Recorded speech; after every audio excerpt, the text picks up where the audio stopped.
please bear with us. Thank you very much. Haroon, you can.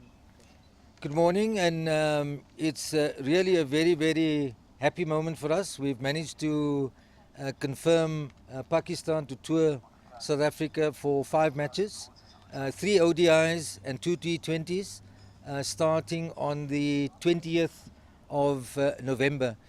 The fixtures that we've got mirror very much that which we had lost in the curtailed tour with India, so the dates and the venues will try and fit as best as we can with that original schedule. We're particularly mindful of the fact that Newlands had lost out and the fans have been most upset, justifiably so. So we've got a T20 on Friday, the 22nd at Newlands, and we've got a one-day international on the Sunday, 24th. So those are dates that are coming through. We'll release that pretty soon. So, you know, my sincere thanks to the fans, to the supporters. They've been patient, they've been very understanding, they've supported us throughout the process.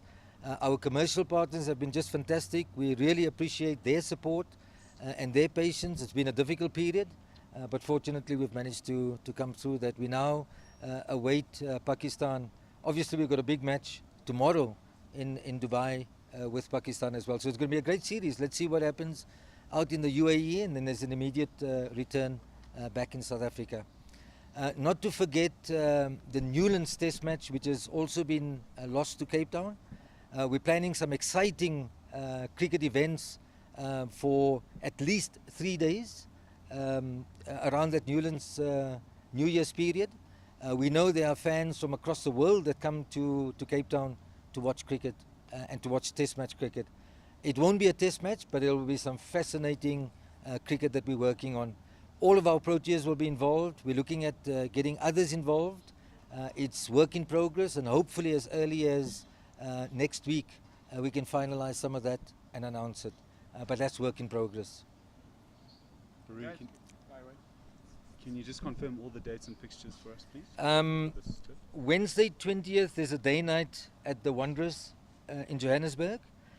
On the 22nd, there's a day night, and both of these are T20s at Newlands in Cape Town. That's the KFC T20 International. On Sunday, the 24th, is the first Momentum one-day international, also at Sahara Park, Newlands in Cape Town. On Wednesday, the 27th, they play the second Momentum ODI at Access St George's Cricket Ground in Port Elizabeth. And the last match, the third Momentum ODI, is on Saturday, the 30th at Super Sport Park in Centurion. Was there a point, I mean, grounds like East London and Bloemfontein lost out on ODIs. Was there a point when setting up the schedule that you wanted to sort of compensate them in any way for those matches lost in the India tour? Well, we will look to the revenue loss in a broader sense. So that's an exercise that we will look at differently. But we didn't want to detract at this point from getting the best fixtures we could and to allocate it to where we thought it would be best placed. But there will be some venues that do not get a fixture at all, and we will look to see how best we can work out something to make everybody as best as we can satisfied as is possible. Okay, you explained the rationale for Cape Town, which is quite obvious, but like the Wanderers, which already had an ODI and a test match for the India tour, gets another match. Just the rationale behind. Yeah, no, Stuart, there's logistics involved as well. Yeah. We've got limited time period. The team's got to fly to the major centres in particular. We've chosen Cape Town.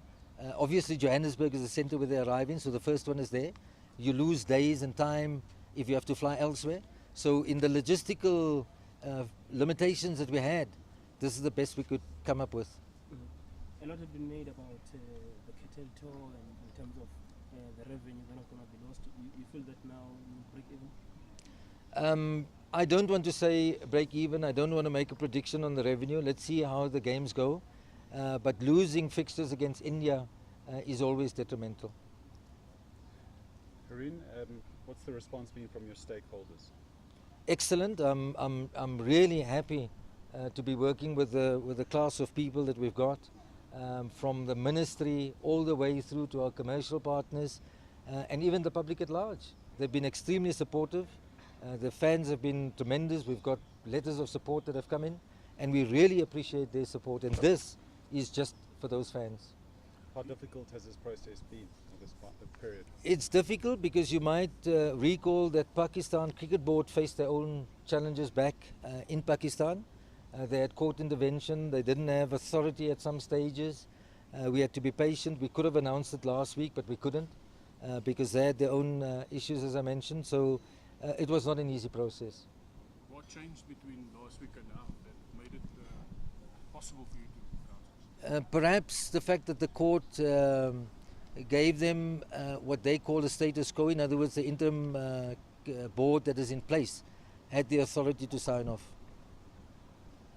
As far as the 3 days of cricket in January is concerned, can you elaborate a little bit more on what's going to take place there?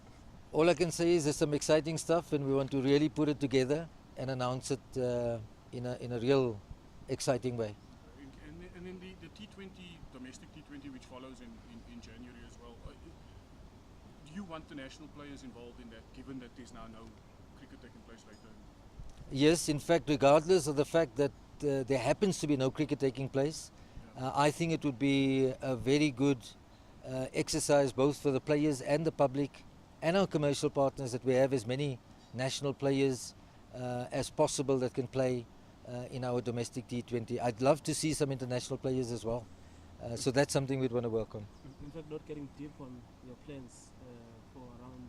You're pulling it out now, right? Yeah. January, Let me meet you when I come back next week, and we've got more to say on it. No, Yeah. I also read on Twitter now that Chris Gayle is coming back to the Dolphins as well. Yes, that's an exciting development as well. We've got a number of overseas and fantastic players. Let's see how many more we can attract to play in our domestic T20. I think there's opportunity to really excite our local fans with that KFC T20. Just one other thing. I know the Indian tour is a lot of stuff that you can't talk about. Are you going to be able to go to a stadium and go and watch matches when that tour is here? Let me just refrain from dealing with that subject. This is an exciting time. Let's keep it there. Haroon, you speak about excitement, but does this kind of feel like a next best or a second best option? A kind of a compromise? Well, whatever the original schedule was, even if it wasn't India, if it was somebody else and we had to curtail it and change it, it's not the first option.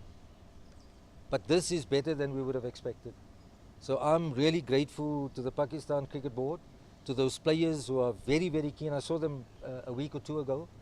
They were all excited about coming, and I think there's some great competition developing between the two teams, so I'm looking forward to it. Have Pakistan bailed CSA out here? No, I think it's an unfortunate term to apply. They're excited to come. It's of mutual benefit to them as well. So I think it's a win-win for both of us. Thank you. Cheers. Cheers. Thank you very much, guys. Thanks, Appreciate it. guys.